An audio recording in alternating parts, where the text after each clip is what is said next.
बच्चों, हमने पिछले वीडियो में पढ़ा था कि किस प्रकार यशोधर बाबू ये सोचते हैं कि सरकारी नौकरी में सरकारी क्वार्टर में ही रह जाना चाहिए और अलग से कोई घर की व्यवस्था नहीं करते, ना ही ज़मीन वगैरह लेते हैं।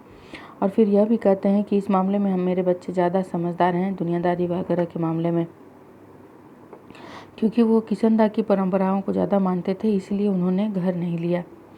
आगे देखिए, गांव का पुश्तैनी घर टूट फूट चुका है और उस पर इतने लोगों का हक है कि वहां जाकर बसना, मरम्मत की जिम्मेदारी ओढ़ना और बेकार के झगड़े मोल लेना होगा। इस बात को यशोधर जी अच्छी तरह समझते हैं। बच्चे बहस में जब तक यह तर्क दोहराते हैं तब उनसे कोई जवाब देते नहीं बनता। उन्होंने हमेशा यही कल्पना की थी कि आज भी कहते हैं कि उनका कोई लड़का रिटायर होने से पहले सरकारी नौकरी में आ जाएगा और क्वार्टर उनके परिवार के पास बना रह सकेगा। अब भी पत्नी द्वारा भविष्य का प्रश्न उठाए जाने का पर यशोधर बाबू इस संभावना को रेखांकित कर देते हैं।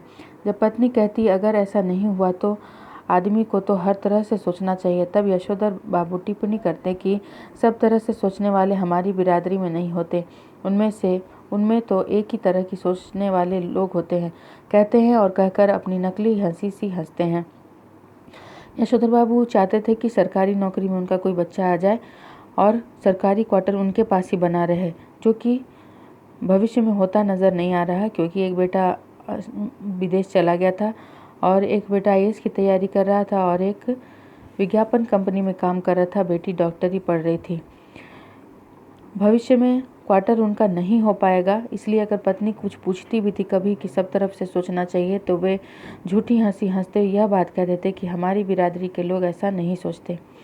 जितना ही इस लोक की जिंदगी यशोधर बाबू को यह नकली हंसी हंसने के लिए बाध्य कर रही है, उतना ही वह परलोक के बारे में उत्साही होने का यत्न कर रहे हैं। तो उन्होंने बिरला मंदिर की ओर तेज कदम बढ़ाए, लक्ष्मी नारायण के आगे हाथ जोड़े, असिक का फूल चुटिया में खोसा और पीछे से उस प्रांगण में जा पहुंचे जहां एक महात्मा जी गीता का प्रवचन कर रहे थे। यशोधर बाबू जितना इस लोक के बारे में नकली हंसी हंसते थे होने को बाध्य थे, फिर पर लोग अपना सुधारना चाहते थे, अर्थात मृत्यु के बाद जब वो भगवान के पास जाएंगे तो कैसा, मतलब कहाँ जाएंगे, भगवान के पास कैसा होना चाहिए। आप जानते हैं लोग पर भगवत भजन करने लगते हैं जब रिटायर होते हैं और उम्र हो जाती है, तो ताकि इस लोक में तो जो होना था सो हो गया, पर लोग सुधार ले। इसीलिए वो बिरला मंदिर, जो कि दिल्ली का प्रसिद्ध बिरला मंदिर है, वहाँ जाते हैं। फिर लक्ष्मी नारायण के आगे हाथ जोड़ते हैं और चुटिया में भगवान के पैर पर चढ़ाए हुए फूल को खोस कर गीता का प्रवचन सुनने के लिए उसी के प्रांगण में चले जाते हैं। अफसोस, आज प्रवचन सुनने में यशोधर जी का मन खास लगा नहीं। सच तो यह है कि वह भीतर से बहुत ज़्यादा धार्मिक या कर्मकांडी है नहीं। हाँ, इस संबंध में अपने मर्यादा पुरुष किशनदा द्वारा स्थापित मानक हमेशा उनके सामने रहे हैं।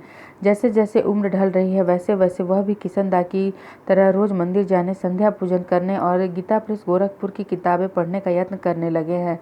अगर कभी उनका मन शिकायत करता है कि इन सब में लग नहीं पा रहा हूँ, तब उनसे कहते कि भाई लगना चाहिए। अब तो मोह माया के साथ साथ भगवत भजन को भी कुछ स्थान देना होगा कि नहीं। नई पीढ़ी को देखकर राजपाट तुम लग जाओ बाट बन प्रदेश की, जो करते हैं जैसा करते हैं करें, हमें तो बस इस वर्ल्ड की नहीं, उसकी इस लाइफ की नहीं, उनकी चिंता है। वैसे अगर बच्चे सलाह मांगे, अनुभव का आदर करें तो अच्छा लगता है, अब नहीं मांगते तो ना मांगे। मंदिर में बैठे हैं, गीता सुन रहे हैं, लेकिन यशोधर बाबू का मन उसमें लग नहीं रहा है। असल में वे बहुत धार्मिक और कर्मकांडी नहीं थे, लेकिन किशनदा ने कहा था कि उम्र होने के बाद भगवान का भजन करना चाहिए और उसी में अपना ध्यान लगाना चाहिए, तो वे मन को ज़बरदस्ती उसमें लगाने की कोशिश कर रहे हैं। लेकिन उनके मन में क्या चल रहा है कि नई पीढ़ी का राजपाट बच्चों को छोड़कर और वानप्रस्थ की ओर चलना चाहिए, अर्थात वन में चलना चाहिए, अर्थात ये सब मोह माया के जाल से बाहर निकलना चाहिए। अब तो हमें इस वर्ल्ड की नहीं, भगवान की चिंता करनी होगी। फिर उनके मन में यह बात आता है कि बच्चे सलाह नहीं मांगते। आजकल के बच्चे ऐसे हो गए हैं जो अब कुछ भी करते हैं तो सलाह नहीं मांगते, और हमारे अनुभव जो अपने जीवन में हमने अनुभव किए हैं उसका आदर नहीं करते।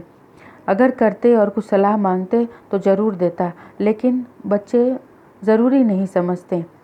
बैठे बैठे भगवत भजन के दौरान ये बातें उनके मन में आने लगती हैं। यशोधर बाबू ने फिर अपने को झिड़का कि यह भी क्या हुआ कि मन को समझाने में फिर भटक गए। गीता महिमा सुनो। मन इतना चंचल होता है कि इधर उधर भटक जाता है। कहाँ वे भगवत भजन में अपना मन लगाना चाह रहे थे और कहाँ उनका मन चला गया बच्चों पर। अक्सर ऐसा होता है कि आप आंख मूंद कर यदि भगवान के ऊपर भगवान का ध्यान करने की सोचें तो उस समय आपको न जाने कितने सारे कामों की याद आने लगेगी, बहुत सारे विचार मन में चलने लगेंगे, एकाग्र मन नहीं हो पाता। इसका कारण है मोह माया। आपको परिवार से मोह है, बच्चों से मोह है। आप चाहते हैं बच्चे आपका आदर करें, आपकी बातों को माने, आपके अनुभवों से कुछ सीखें, अनुसरण करें, लेकिन आपके विचार और बच्चों के विचार में अंतर होने के कारण यह संभव नहीं हो पाता और आपका मन विचलित रहता है। अर्थात यशोधर बाबू जैसे लोगों का मन विचलित रहता है।